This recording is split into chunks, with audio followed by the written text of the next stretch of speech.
जय हिंद साथियों, आज जब मैं आपसे बात कर रहा हूं तो एक गंभीर विषय पर आपका ध्यान दिलाना चाहता हूं। भारत की 41 ऑर्डिनेंस फैक्ट्रियां जहां पर सेना के लिए हथियार बनते हैं और जिनका इतिहास आज का इतिहास नहीं है, 220 साल पुराना इतिहास है। ऐसी तमाम ऑर्डिनेंस फैक्ट्रियां जहां पर गोला बारूद, तोप, टैंक से लेकर सेना के लिए उपयोग आने वाली तमाम सामग्री, तमाम हथियार बनते हैं, ये सरकार बेचने की तैयारी कर रही है। मोदी जी की सरकार हर चीज बेचना चाहती है। रेल बेचना चाहती है, सेल बेचना चाहती है, कोल बेचना चाहती है, सड़क बेचना चाहती है, बिजली बेचना चाहती है, पानी बेचना चाहती है, LIC बेचना चाहती है, बैंक बेचना चाहती है, स्टेडियम बेचना चाहती है, BPCL बेचना चाहती है, पूरा हिंदुस्तान बेचना चाहती है। और इसके लिए सरकार ने एक योजना बनाई है। 6 लाख करोड़ रुपए देश की संपत्तियां बेचकर अर्जित करने की योजना मोदी सरकार की है। अब इसी क्रम में भारत की एक महत्वपूर्ण कंपनी, सरकारी कंपनी, जिस पर अशोक का लाट लगा रहता था, आज उनका निगमीकरण किया जा रहा है। 7 निगमों में 41 हिंदुस्तान की आयुध फैक्ट्रियों को, 41 हिंदुस्तान की हथियार बनाने वाली सरकारी कंपनियों को डाला जा रहा है, उनका निगमीकरण किया जा रहा है। और नाम क्या दिया जा रहा है मोदी जी के द्वारा? बहुत चालाकी करते हैं मोदी जी कोई भी काम करने के पीछे। जब वो नोटबंदी करते हैं तब भी उसको जोड़ देते हैं कि हम काला धन लाएंगे, आपका देश तरक्की पे जाएगा, बहुत कुछ होगा। जब वो देश के अंदर जब GST का बिल लाए थे, आपको याद होगा, तब उन्होंने कहा था आधी रात को आपको आजादी देने जा रहे हैं। और जब इन सरकारी हथियार बनाने वाली कंपनियों को निगमों में विभाजित करने जा रहे हैं तो नाम दे रहे हैं कि हम राष्ट्र को समर्पित करने जा रहे हैं। यह बड़ी हास्यास्पद बात है। जो कंपनियां 62 में, 65 में, 71 में, 99 में, कारगिल युद्ध के समय में, हर मुसीबत के समय में देश की सेना के साथ खड़ी रही, जो हथियार बनाने वाली कंपनियों ने समय समय पर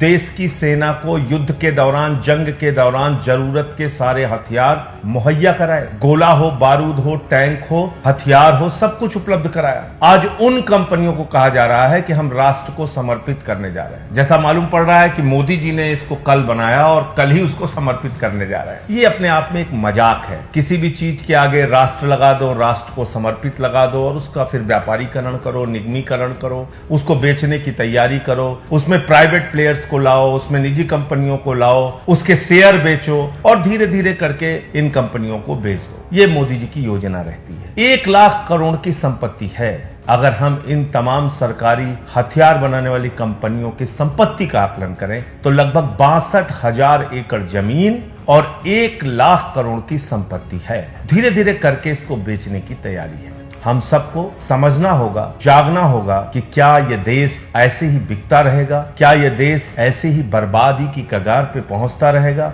क्या इस देश की तमाम मुनाफे वाली कंपनियों को निजी हाथों में बेच दिया जाएगा और सबके पीछे राष्ट्र का भला, देश का भला जैसे बड़े बड़े शब्दों का इस्तेमाल करके आपको और हमको मूर्ख बनाया जाएगा? इससे हमें सावधान रहने की जरूरत है। अभी आपने देखा कि किस प्रकार से कोल संकट पैदा कर दिया गया, एक प्रायोजित कोल संकट, जबकि भारत कोल के उत्पादन के मामले में, यानी कोयला के उत्पादन के मामले में दुनिया का दूसरे नंबर का देश है। भारत की कंपनी कोल इंडिया नंबर 1 की कोयला उत्पादन करने वाली कंपनी है और उस देश में कहा जा रहा है कि कोयले का संकट पैदा हो गया। क्यों?